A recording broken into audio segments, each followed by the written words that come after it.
Russia থেকে তেল কেনার অভিযোগে সম্প্রতি ভারতীয় পণ্যে 50% অতিরিক্ত শুল্ক আরোপ করেন মার্কিন প্রেসিডেন্ট ডোনাল্ড ট্রাম্প, যার নেতিবাচক প্রভাব পড়েছে ওয়াশিংটন নয়াদিল্লির সম্পর্কে।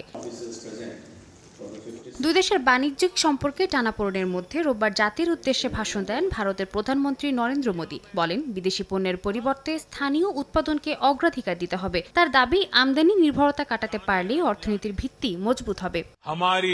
আমাদের পণ্যের গুণমান ভারতের পরিচয় হয়ে উঠুক এবং ভারতের গর্ব বৃদ্ধি করুক, এই লক্ষ্য নিয়ে আমাদের কাজ করতে হবে।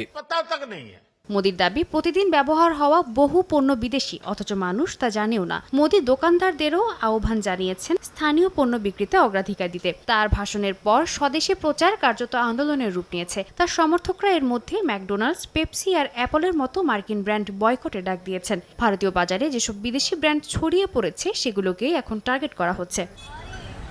বাণিজ্যিক উত্তেজনা প্রশমনে দিল্লি ওয়াশিংটন দ্বিপাক্ষীয় আলোচনার প্রস্তুতি চলছে। ভারতের বাণিজ্যমন্ত্রী পীযূষ গোয়াল খুব শিগগিরই যুক্তরাষ্ট্র সফরে যাচ্ছেন বলে জানা গেছে। তবে আপাতত দিল্লি স্বদেশি পণ্যের প্রচারকে দ্বন্দ্ব মোকাবিলার কৌশল হিসেবে সামনে এনেছে।